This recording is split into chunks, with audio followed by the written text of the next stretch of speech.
এই লিচু কথাটা কিন্তু চাইনিজ ম্যান্ডারিন থেকে এসছে। লিচুকে চাইনিজ ভাষায় বলে লিচির। আমরা অবশ্যই হিন্দিতেও লিচি বলি, ইংলিশেও লিচি বলি, দুটোর মধ্যেই সিমিলারিটি আছে। চায়নায় একটা জায়গা আছে, তার নাম কুইলিন। এই কুইলিনের লিচু বিখ্যাত।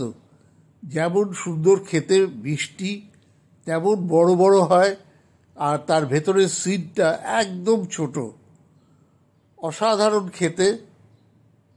তা আমি একবার কুইলিনে গেছিলাম। কুইলিনে দুটো রিভার ক্রুইজ আছে, অসাধারণ সুন্দর তার দৃশ্য। দুপারে চূড়া পাথরের পাহাড়, যেটা কিনা ইউনিক, এবং ক্রুইজ দুটো শেষ হয় দুটো কেভের মধ্যে, যেই কেভ দুটো স্ট্যালেকটাইট আর স্ট্যালেকমাইটে ভর্তি। ভেতরে খুব সুন্দর করে লাইটিং করা আছে, দেখবার মতো। এইবার বলি কুইলিনের লিচু নিয়ে একটা গল্প। চায়নার এক সাম্রাজ্ঞীর নাকি এই লিচু খেতে ভীষণ ভালো লাগতো, তাই লিচু নিয়ে যেতে হতো কুইলিন থেকে বেইজিং, যার দূরত্ব প্রায় 2000 কিলোমিটারের মতো। তখনকার দিনে তো আর কিছু ছিল না, তাই ঘোড়ায় করে নিয়ে যাওয়া হতো। এখন একটা ঘোড়ায় করে নিয়ে গেলে সেই লিচু তো ফ্রেশ যেতে পারে না, তাই কিছু দূর দূর ঘোড়া পাল্টানো হতো, এবং অনেক সময় সেই ঘোড়া নাকি মারাও যেত, তাকে এত জোরে ছোটানো হতো। আমি অবশ্য কুইলিন গেছিলাম ওয়েনজৌ থেকে, যার দূরত্ব প্রায় 1300 কিলোমিটার।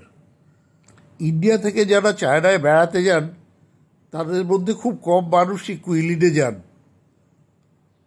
কিন্তু আমার মনে হয় কুইলিনটাকে আইটিনারিতে যদি রাখেন তাহলে আফসোস করবেন না। ভারী সুন্দর জায়গা, আর কুইলিনে গেলে কিন্তু লিচু খেতে ভুলবেন না। ভিডিওটা শেষ অবধি দেখার জন্য অনেক ধন্যবাদ। পারলে শেয়ার করে দেবেন, যাতে অন্য লোকেরাও কুইলিন আর কুইলিনের লিচু সম্বন্ধে জানতে পারে। আমি খালি কুইলিনের ছবি দিয়ে একটা পোস্ট করব, খুব তাড়াতাড়ি করব, যাতে কুইলিনের ছবি আপনারা দেখতে পান এবং কুইলিন যাওয়ার কথা মাথায় রাখতে পারেন।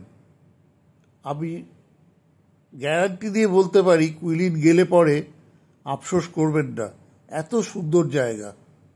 শেষ করার আগে একটা কথা বলি, চায়নায় কিন্তু লিচু বিক্রি হয়, তার সঙ্গে ডালপালা, পাতা এসব থাকে না, জাস্ট লিচুটাই বিক্রি হয়। আমাদের এখানে কিন্তু লিচুর সঙ্গে ডালপালা, পাতাও বিক্রি হয়, সেটা ওজনের মধ্যে ধরা হয়।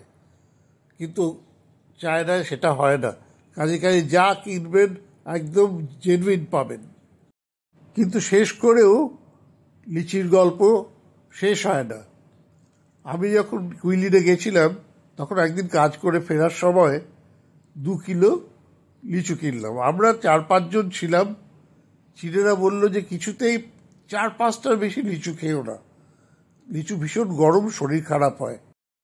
তখন আমি আর ওদের কিছু বললাম না, আমি খালি বললাম যে আমি রাত্রে ডিনার করবো না, আমার খিদে নেই। কিন্তু রাত্রেবেলায় ওরা যখন আমার রুম থেকে চলে গেল, তখন আমি সব লিচু খেয়ে ফেললাম। পরের দিন সকালে যখন আমি ওদের বললাম যে আমি সব লিচু খেয়ে ফেলেছি, তখন ওরা বলল, তুমি মানুষ নও, তুমি যদি মানুষ হতে তাহলে কিছুতেই আজকে বেঁচে থাকতে না। চাইনিজরা কিছুতেই 4-5টার বেশি লিচু খায় না, কিন্তু ওই লিচু আমার পক্ষে রেজিস্ট করা অসম্ভব।